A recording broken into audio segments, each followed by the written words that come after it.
Hello YouTube, welcome to my YouTube channel and at Bella. Today I'm going to be reviewing Bible Translations for Everyone by Tim Wildsmith. Let's go to the table and find a Bible that is right for us using this wonderful book. To be absolutely honest, I think it's probably going to be the KJV, which is the King James Version. KJV sounds so odd, just say King James, or the NIV, which is the New International Version. To be absolutely honest, but this book needs reviewing, so let's go and review it right now. To the table. So here we are at the table, and I'm about to do a flip through of Bible Translations for Everyone by Tim Wildsmith. He does have his own YouTube channel, and guess what that's about? That's about Bibles. He reviews them, he also comments on Bible translations, and if we flip over and look at the blurb, find the Bible that's right for you. So Bible Translations for Everyone, it includes how Bible translations work, the history of the English Bibles, and the philosophy behind each translation. There are timelines and charts for easy reference. We've got some nice quotes of support here, and then we've got the fact that he's a pastor and he's got a multi-platform ministry. He was a visiting scholar at Oxford's Wycliffe Hall and has over 2 decades of ministry experience. But what I do like about Tim Wildsmith is he doesn't actually push any denomination of Christian dogma upon you when he's doing his reviews. He just reviews each Bible on the basis of how good it is, whether it's how it's made, how it functions, whether the text is clear, and things like that. He doesn't actually get into any dogma or gospel or doctrinal arguments. Anyway, moving swiftly on. So here we have more support, and it's a Zondervan reflective piece, a guide for finding a Bible that's right for you. And what is really nice is his wife, Amanda Bible Williams, yes, her middle name is Bible, poor woman, has done a lovely forward, and then there's an introduction. So there you have, and she does mention the Good News Bible, so yay, Good News Bible. So that's basically a little bit of blurb about her husband and her life and what she does. And guess what she does? She produces Bible reading plans. Shocker! Are we shocked? No, we're not. Then there's a lovely introduction by Tim himself about why he's doing this book and the basics of Bible translation. So how does one translate the Bible? So we've got the Old Testament and the New Testament because the translation process is different for both of them. And then we've got this Bible translation spectrum, word for word, thought for thought. He says it's not very useful, but it can be useful for like just an overview.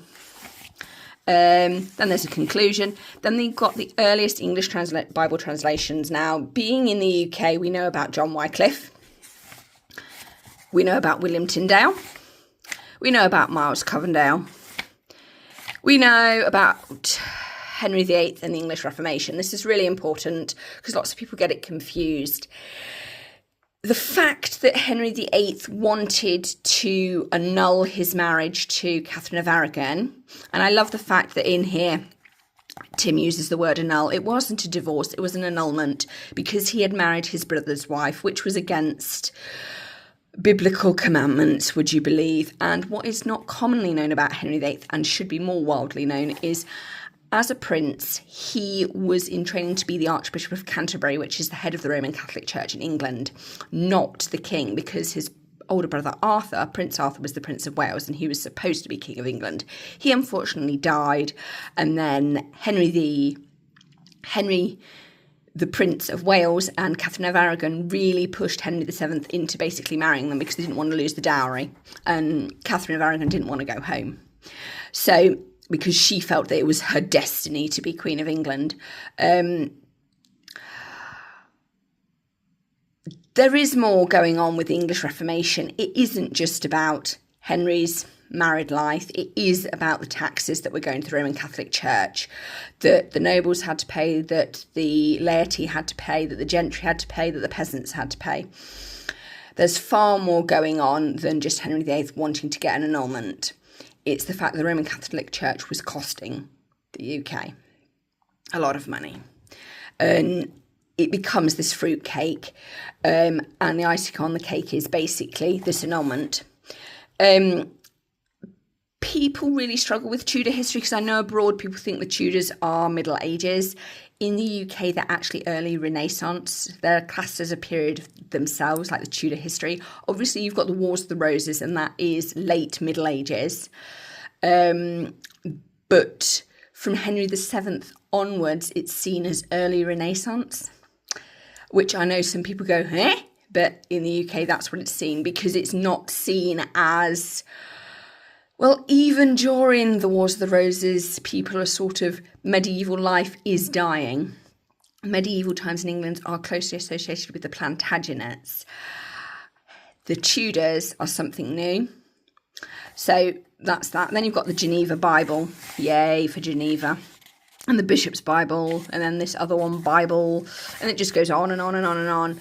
And in the UK, we do have a very good understanding of Bible translations, because at one point it was actually illegal. When John Wycliffe was producing his Bible, it was actually illegal to produce a Bible in English by the Roman Catholic Church, because remember, the Roman Catholic Church did have its own courts and police and whatnot.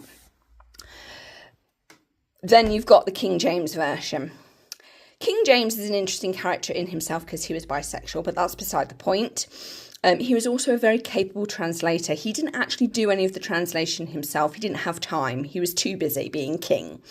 But he did commission the King James Version of the Bible, and he did actually do some checking of it. But he didn't actually, that was about, basically, they'd give him a little bit to read, and he'd be like, yeah, okay. But he didn't actually, that's about as involved in the translation process as he was. He could have done some himself, but he didn't actually have time. So you've got the background to it, and it was all basically about getting people away from the Geneva Bible, to be absolutely honest, because the Geneva Bible was written with a certain Protestant Puritan Republic flavour that didn't go down too well if you're a monarch. So the King James Version is seen as the premier version of the Bible by a lot of people, and understandably so, because its translation is beautiful. It's designed to actually be read in church. It's one of the reasons why it's so poetic.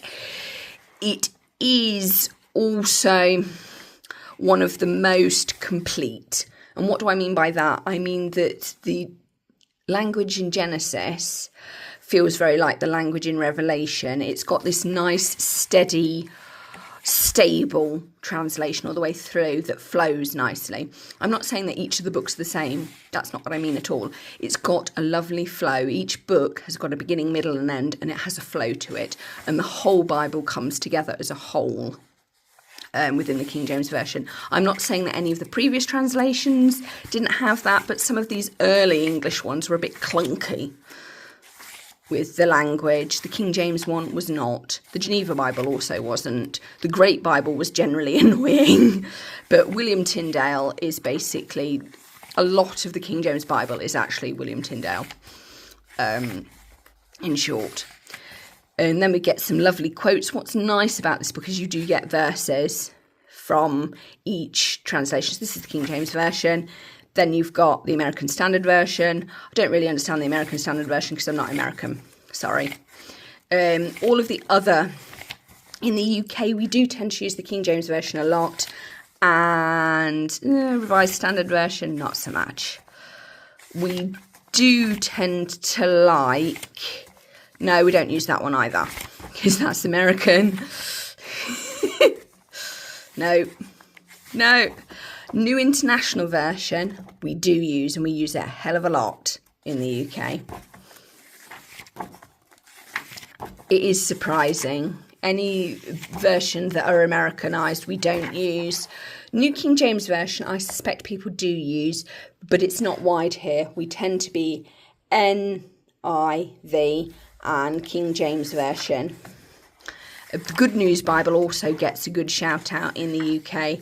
It's quite interesting, to be absolutely honest, which translations we do use and which we don't. A lot of churches in the UK have one Bible that they prefer. A lot of them use the New Revised Standard Version or the NIV, purely for just ease. in the UK, you don't really see people having their own study Bibles that they bring to church. The church provides the Bible and everybody reads the same, purely because it means that we can, focus on whatever doctrine that particular branch of Christianity is blobbing on about.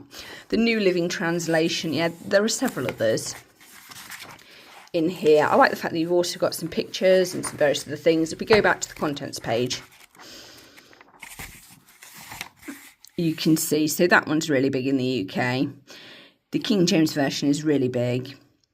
And the New Living Translation sometimes. English Standard Version, obviously. Christian Standard Bible, not really used. So it's basically that, and the New International Version. We don't really use Revised Standard Version. I've seen a couple. American Standards just don't exist here. It's also to do with the spelling, because a lot of these translations have to be anglicised. And by that, I mean put into British English. I hate that phrase. It's just English. Or UK English. That's awful. It's just English, people. Because English is from England. Shocker. So it also, by anglicised, there are certain phrases that British English, I hate that phrase, or English has that no other version of English has. Yeah, I know that sounds really bizarre and people are like, what? And it's one of the reasons why we don't have study Bibles as well, because a lot of the context that you get in study Bibles in England, we tend to know because our primary education and history tend to be a little bit better. So we tend to just read it without those study features. And people are like, what, you just read Bible text? And I'm like, yeah. Because, we've got a better handle on stuff, particularly history-wise. But overall, this is a cute book. I love it. I'm loving the fact that it's got all of the translations in. One thing I will say is, what is it? I think it's the ESV. The ESV is having a new translation. So this book is now like 2 months out of date. Poor Tim. But what is really nice about it is you've got graphs, you've got charts, it's very engaging, and his writing style is very light and free. It's not at all academic and boring, which is nice. At the back, you've got some recommended reading. We've got a translation timeline. So the newest translation is the Christian Standard Bible, or the LSB, because that's 2021, and the oldest is Wycliffe at 1384. Tyndale is 1526, and the wonderful Great Bible, which is, thank you, 1539. King James Version is 1611, and is known to basically be one of the best translations of the Bible out there for a whole host of reasons. Then you've got which text. So as you can see, the Old Testament uses this as its basis. Then the New Testament tends to flit between the critical text and the Textus Receptus, which all have different meanings, and it all gets a bit sort of like, we're going to argue about the meaning of this word. We've got key terms at the back, which is nice, and then we've got sort of each chapter has got footnotes, so you can come to the back and find out more information, which is really good. Then some acknowledgements. Then we've got finding a Bible that's right for you, and that's basically what this is about. And I find it really interesting that there are basically sort of two teams within that, the word for word and the thought for thought translation. In the UK, it's slightly different because we've got a state church. He also mentions some other Bibles. There's the Catholic Bible translations, which are different because they everything sort of comes from the Vulgate. That's the Latin Vulgate. Because Catholic Bibles differ from Protestant Bibles in two significant ways. First, the Catholic canon has 73 books, which is 7 more than the Protestant canon, although some Protestant Bibles include those books in separate section called the Apocrypha. And second, the Catholic Bibles are published with something called an imprentarum from the Roman Catholic Church, from the Latin word, let it be printed. So it's basically an official stamp by a Catholic bishop for the work to be published. So, yeah, the UK, we don't have many Catholic Bible translations, though we do have Roman Catholics in the UK now, and they are allowed, to vote in elections and stand for public office. They're just not allowed to be on the throne. Yeah, it's all a bit complicated. And then there are a few more translations that we need to talk about, and they're at the back here.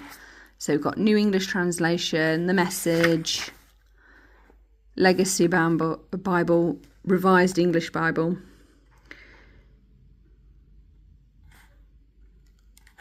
So the Revised English Bible and the New English Bible, and together they represent the British counterparts to many of the American translations. During the same period, the American scholars were focused on the RSV and the NASB. So, despite the NEB's popularity in the UK, it faced sharp criticism from some of the decisions the translation made. Within just a few years of its completion, plans for revision were already underway. So it basically is the UK just being salty. We don't like some of the American translations purely because they use whatever language you speak in America that subs for English and doesn't have any use in colour. It does matter. We are very spicy when it comes to what we want in our Bibles, and we will literally go no, and just for no other reason. And it can be as simple as if there's not a U in colour, I won't read it. And people are like, that's so weird, and it's like, yeah, but it's not in my English language, is it? Because I don't see that as English. That's some kind of weird language that's got standardised spelling that I just don't recognise. And a lot of people go like, you can't be like that, and I'm like, I can actually. Because the GCSE English curriculum is like that. See, look, there's another one. See, we don't have any of this. We don't have these pictures in our Bibles. We don't need them. It takes away from the biblical text. I find it so strange that these study Bibles have come in. It's really odd, particularly in the UK. We don't tend to do that. We just tend to have like a text that's got Bible text and then a couple of Bible visuals. That's why I like the Open Bible so much. It's got a nice visual bit and a good concordance. So yeah, this is a really fascinating book. Absolutely fascinating. Really useful, particularly for some of the more obscure translations that we do have in the UK, but we just don't like them. Because we get one out and then everybody starts squeaking about they've got no use in colour, and then you're just down the rabbit hole of like, this is not in English or in British English or in UK English. We're not going to get any far, and people will just not read it. And I've literally seen people walk out of churches because the Bible is not right. They're very, very... And I'm sure it's the same in America with regard Bible translations. And I know some churches in America, you're allowed to bring your own Bible and everybody's reading from a different translation, which can make it really difficult if you're trying to, do a Bible study or follow follow like a worship service or something. So, but it's great that people can access whatever translation they want at home for their own use. And it's interesting that he considers these to be Protestant and these to be Catholic, because in the UK most people will use the King James Version, even though that's like a Church of England book. But a lot of people use it, even Roman Catholics use it. So yeah, it's hugely interesting what's like going on. This is a great book. I don't care that it's 2 months out of date. But that's life. It's lovely, it's nice, and actually it's really rare to find a book on Bible texts that doesn't push one dogma or another. It just explains, yeah, this is how this translation happened, this is how this translation happened, and why. From the UK perspective, it's been interesting to read. I'm finding these fascinating. Some I've never heard of, and I wouldn't touch with a barge pole. I'd just be like, okay, so that's why they got that one. Interesting. Good for them. But you just wouldn't find anybody reading that. or that, to be absolutely honest. And then there's this, which is a bit bonkers, because what kind of English is it? Does anybody know? Yeah. And then we get into like petty agreements about the Ewing colour and whatnot. And it's interesting that at the end of this, the end of the basics of Bible translation, we get this beautiful passage by N.T. Wright, and it says, translations must be concerned with accuracy, but there are at least two sorts of accuracy. The first sort, which a good lexicon will assist, is the technical accuracy of making sure that every possible nuance of every word, phrase, sentence and paragraph has been rendered into the new language so that it flows and it feels natural, and it feels that when you speak it, that it feels natural to the speaker of the language as well as being read in your head. Because remember, the King James Bible was designed to be read out loud. That's why that's why the language within it is so poetic. But there is a second sort of accuracy, perhaps deeper than this, the accuracy of flavour and feel. It's possible in translation, as in life, to gain the whole world but lose your soul, to render everything with a wooden, clunky, lifeless accuracy from which the one thing that really matters has somehow escaped, producing a gilded cage from which the precious bird has flown. So it doesn't flow, it doesn't feel natural in your mouth. It feels odd and clunky and doesn't resonate as well. One of the reasons people throw stuff at the King James Version is that it's written in the language of the 1611. It's written by people that were speaking and using a different English, because we don't use Elizabethan English anymore. It's also one of the reasons why people struggle with Shakespeare, because that's written in Elizabethan English. It's lovely, but it's basically like reading some Latin and saying, oh, now everybody must speak Latin, when we're actually, particularly in the UK, we're speaking modern UK English, which tends to be more current than American English, because one of the criticisms of American English is that it's basically Victorian American English that is like frozen in the language of the 1830s, which is really strange to British speakers, because our language tends to be updated every year. We tend to modernise it. It tends to be really current, and it does have regional accent flavour, and it also has regional slang. So you've got informal and formal language going on at the same time. But I think this is really important. You've got to read a Bible that A, is readable to you and flows. And to be absolutely honest, I don't really care which one you read. If you find the American Standard works for you, well, that's great. And I think that's really important, because you've got to find a Bible that's right for you. I love that Tim Wildsmith has done this, and it's not been preachy or forcing you to think about stuff that you don't really want to, or it allows the Word of God to do its job, which is speak for itself. If the Bible can't stand up for itself as a book or a text, then something is very wrong. So I hope you've enjoyed this review. Please like, comment and subscribe. And thank you so much for the support. Bye.